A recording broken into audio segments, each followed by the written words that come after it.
I'm back!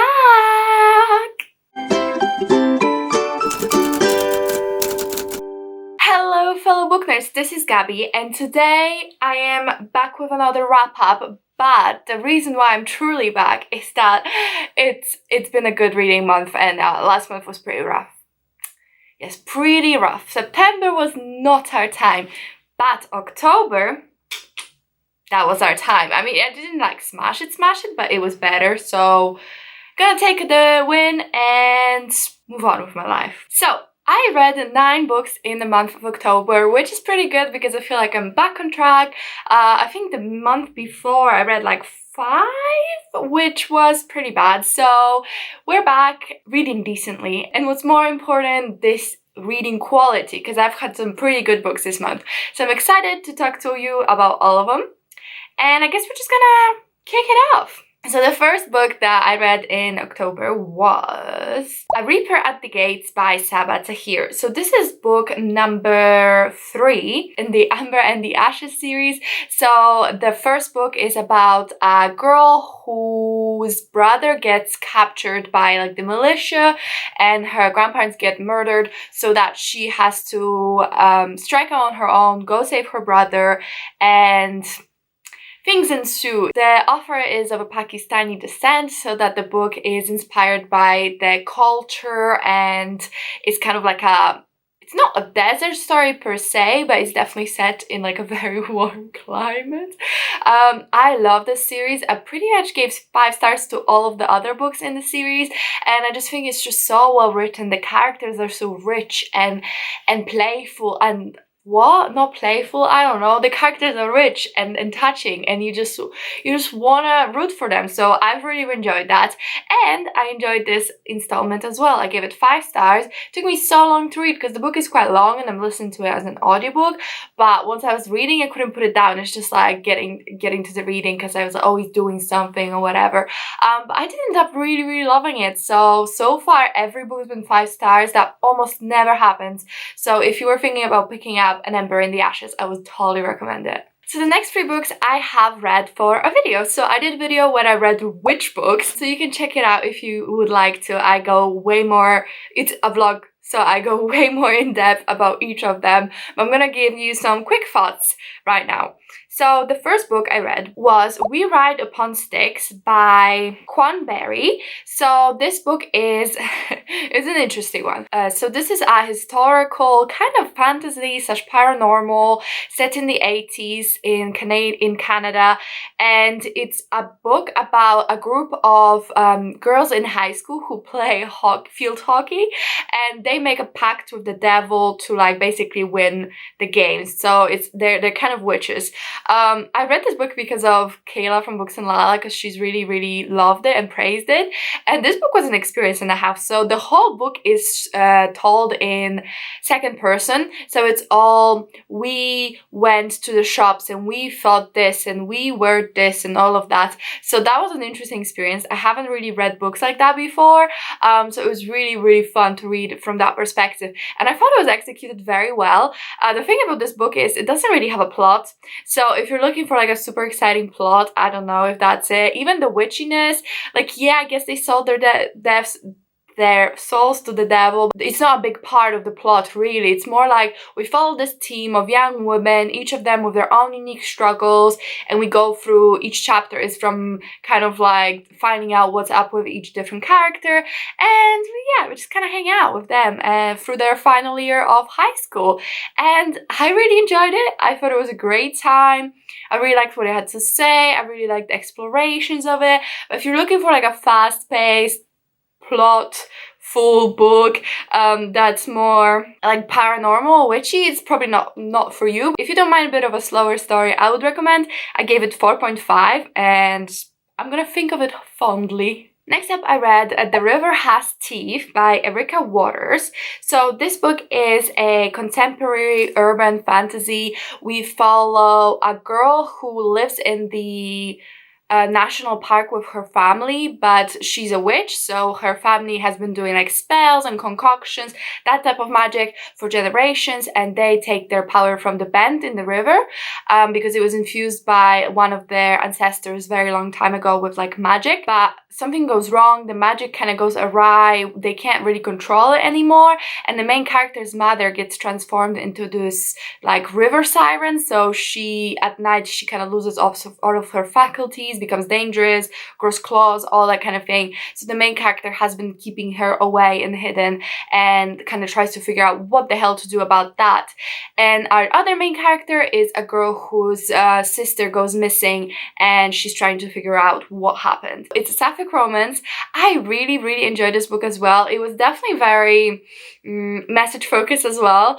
It's like the witchery and the magic was more of a metaphor for like other things, and like, is it always? But I kind of wanted like a proper witch book, so that's the only thing. But I really did enjoy this. I thought it was written very well. It was kind of like a thriller slash maybe slight horror, and it was definitely quite visceral at some point. So I had a great time. I kind of enjoyed the romance, but I find it a little bit difficult to connect to a romance when it's a contemporary setting and it's just one book. I don't know what it is. Sometimes it works, sometimes it doesn't. I feel like in a fantasy, I'm way more willing to buy it for some reason. But I just need talking, you know? I just need people to talk. But I gave this one 4.5 as well. So far we've only had winners. The last book I read for that vlog was Bad Witch Burning by Jessica Lewis.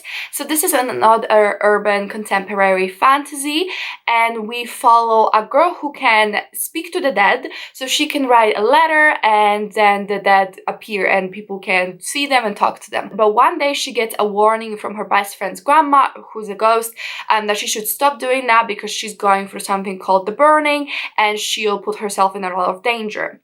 Now she comes from a pretty shitty situation because her mother has always had a lot of boyfriends, but the boyfriends have been violent and not always kind to the main character. The boyfriend that mom has right now is one of those abusive boyfriends, and he ends up killing the main character's dog, and the main character just wants to like talk to the dog or like see him one more time and writes a letter and ends up bringing him back from the dead. So she used this like letter writing to the ghost as a side business because they're struggling for money. So she decides that the better side business would be to bring people back from the dead and make some cash off of that. So it's messy. It's really, again, a metaphor for messy family situations, dealing with abuse, dealing with being mistreated. It's about responsibility of parenthood, responsibility of children, and that has a beautiful friendship at the heart of it. So if you're looking for some amazing female friendships, this one really like touched my soul because it was just amazing. And to see like the main character was plus size, her best friend was plus size, and her best friend's also gone through a lot of trauma, and she's been adopted since, and it's kind of her coming to terms with that and dealing with that. So it was a beautiful story. I really enjoyed it, and I think I liked the lessons it taught. So I gave it 4 stars, and I would really recommend if you're craving some witchy, well, maybe not witchy, more like zombie. It was all a metaphor story. Next book I read was My Heart is a Chainsaw by Stephen Graham Jones. So this book is a horror novel, and it's by the author of The Only Good Indians. So this book, we follow a horror buff, a girl who's obsessed with the slasher genre. She's been since she was like 13 years old or something. She's been really obsessed with these like slasher movies and killers and like think like Halloween, Scream, that kind of thing. And when this new girl comes to town who's like beautiful, kind, and all of that, the main character is convinced that there's a new slasher happening, or a new slasher cycle happening in her town, and there will be a new massacre, and this new girl is the final girl. So the main character is a a troubled child, because she actually craves this and she hopes that it happens, and she keeps talking about the slashers, how she's fascinated fascinated in them and all of that. So she wants this slasher to happen, and she's convinced that she couldn't be final girl because she doesn't fit the archetype or whatever. But the book was very interesting. I mean, part of the book is us discovering whether there even is gonna be a massacre, like there are not murders happening from page 1. I really like the element of the story where the main character wrote papers to her English professor, but it was all kind of assignments, but it was all about slasher movies because they kind of got a special agreement with each other. She would submit her assignments, but it has to be about slashers, like tying into whatever they're talking. So I really enjoyed those. Like, I've been really on a horror kick, especially like a slasher thing. I actually made a whole video about the comeback of the final girl, so if you want to check it out, do. It was really fun to make. I review and rank 4 books with this concept. Why I enjoyed this book, it was quite scary. That the slashing was slashing. The main character, she went through a lot. She did, and you really sympathize with her, even if you're like, child, you're troubled. So in the end, I ended up giving it 3.5 stars. Why? I don't know why. It was good. I enjoyed it. One thing about Stephen Graham-Jones, and I now read 3 of his books. Well, I've DNF'd one of them, which was The Last Final Girl. His books are extremely confusing. We're jumping around so much that it makes it really difficult to understand what's happening. Sometimes we just become like, all of a sudden we're in this scene and we're jumping to conclusions. It's just so random, and there's just this like, the beginning of the book, I had no clue what was happening. I was like, is this a fever dream? Is this a movie within a movie? What is happening? I'm not even talking about the first chapter, but the chapter after that. And I was just like so confused. And it even happened like towards the final bit. Everyone was dying left and right, and I just did not know what I'm following. It took me a second, and yes, I was traveling and listening to it, but I think normally I can hold my attention pretty well. So I'm not entirely sure it's my fault, but oh well. And another book I read about final girls is called Final Girls by Rayleigh Sager. So this one's more of a thriller. So in this one, we follow a woman who actually already is a final girl. When she was young, her and her college friends went to this cabin in the woods and got attacked by an escaped mental patient, and everyone died except for the main character. The thing is though, she doesn't remember that 1 hour when she was actually like escaping and her friends were dying. She erased that from her memory. She's got amnesia, so she doesn't know how she got away, but she did. And the mental patient was murdered, was killed by the police, and she's been living with this since, and now she's she's in like her 30s or something. And in this world, there are 2 other final girls, so 2 other women who survived this kind of traumatic event, and one of them commits suicide, and it's about the main character kind of dealing with that and also uncovering, it's never going to be that simple, so she's uncovering stuff as well. I actually did quite enjoy it. Like I said, it was more of a thriller than horror, and it had a fun twist. It was enjoyable. I followed the characters.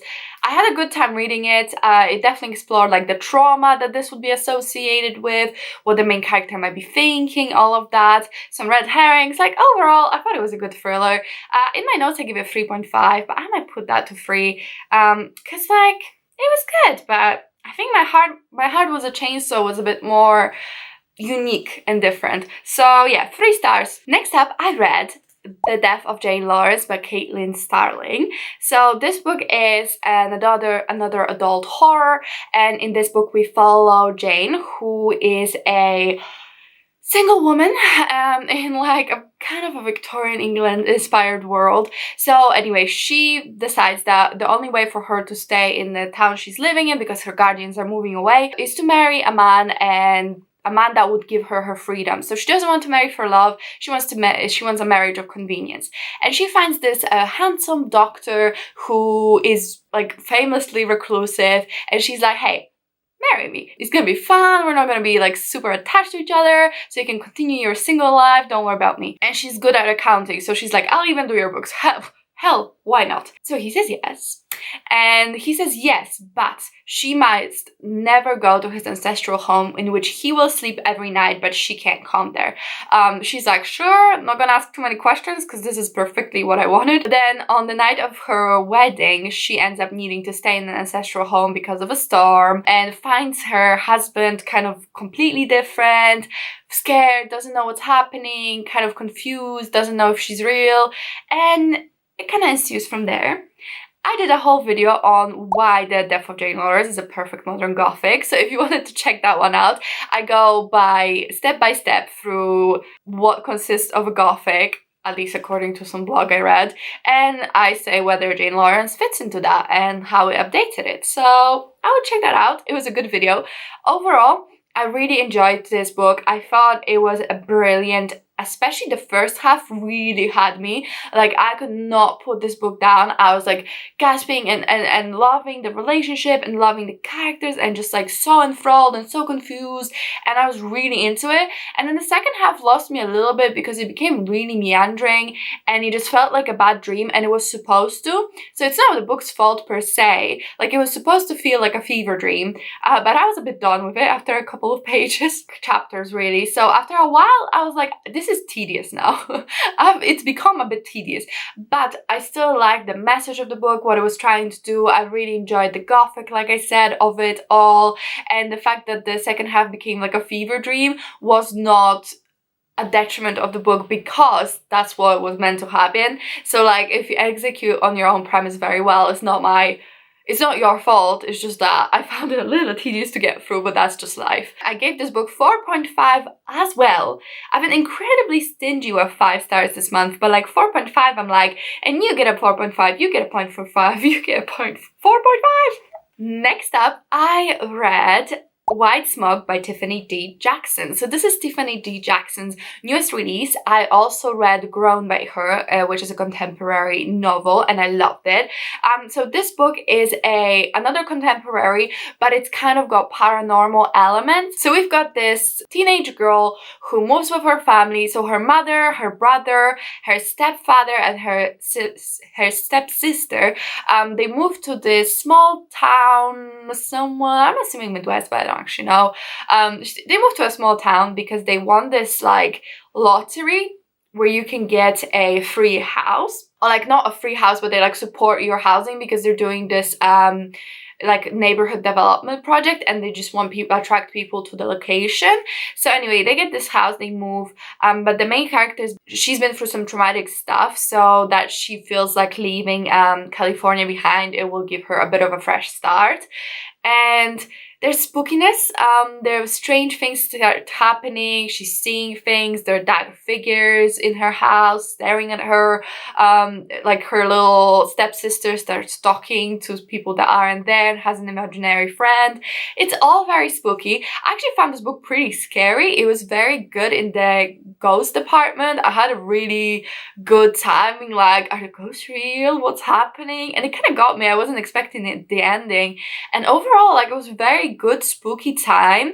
I also liked how it talked about mental health and the issue of like criminalization and how developers get rid of people who live, so like gentrification, but like to the extreme, and it had a little intrigue, and for a second I was like, there's so much going on in this book, I'm confused how it's gonna tie together, but it did. In the end, it did tie together. It kind of reminded me of things like maybe Lakewood that I read. What else was, oh yeah, it really reminded me of When No One Is Watching, which is a book that I read earlier this year. And yeah, it was overall a really good, well-written book. I think Tiffany Jackson has really good writing style, really engaging, and she talks about so many important issues, but really makes you engaged and care and all of that. So yeah, she did a very good job. I was really happy with this book, and I ended up giving it 4.5 stars as well. Last book I read this month, and oh my god, last month was so short that I didn't need to talk much, and now I'm talking so much. It was Blackout by, let me read everyone out. Dhonielle, Clayton, Tiffany Jackson, Nick Stone, Angie Thomas, Ashley Woodfolk, Nicola, Yoon. So this is a contemporary short story collection, or like an anthology. So the authors that I just listed out, each of them got a chapter, and then Tiffany G. Jackson's story was kind of like the link between all of the stories, so she got snippets between each story. And I listened to the audiobook, which was really cool because each story was read by different narrator, and actually Tiffany D. Jackson's story was read by the same narrator that read Grown, so I thought that was cool, and good for them for working together again. So this book, we follow a group, like separate groups of couples, teenagers, who are all in New York when there's a blackout. So the whole electricity in the whole town goes out, and it's kind of like all the story of these people, what they did. It's all romances, so it's like a romance novel, but I found it really, really cool and touching. I don't usually enjoy short story collections as much, but this one was really cool because it was all connected, it all worked together, it had like something tying it together, and I actually really cared about almost all of the couples. I thought they were super cute, and their stories, despite the fact they had so little page time, actually worked very, very well. So overall, I would really recommend this if you want like a cozy, nice story. Weirdly, to me, it kind of feels like a winter story, although it's happening in New York in the summer, so it's like super hot. It had queer couples, which is really cool to see, and overall a lot of diversity, and I believe all of the authors are Black because all of the characters were Black as well. So if you been craving a cute little romance, like nice little short stories, set diverse and set in New York in a blackout, perfect choice. I think I gave it 4.5 as well, but for what it was supposed to be, I think that's a 5-star. It's just like, I didn't get the 5-star feels, but overall it was like a really good book. Alright, so those were all the books that I wanted to talk to you about. Yeah, like I said, 9 books. October, we're back, we're smashing it. I'm really happy with this, and overall, like, I'm happy. Yeah, I don't know if you noticed, but this is a new filming location, so I don't know, if you could let me know if you prefer this to the one with the curtain. I just felt like the curtain one was a bit depressing, like there was nothing to look at. I'm not saying that my bed is like much better, but I think like it gives it a little bit of dimension anyway. I don't know, let me know. I would really appreciate your opinion. I know most of you don't care, but if you're like one of those people that always comment and they're always here for me, I appreciate to know your opinion, so thank you. But yeah, anyway, let me know what you read in October. Was it a good month like me? Was it, well, for me it was like a medium month, like a normal month, but I'm happy I'm back from September. This month already is going a bit rough because I'm reading Ruin, and like it's dragging me down, and I have so many books to read this month. I need to really step up my game. But yeah, thank you so much for watching. If you could comment, like, and subscribe, I'd really, really appreciate it. It really helps me out. But that's it for me, and I'll see you in my next one. Bye!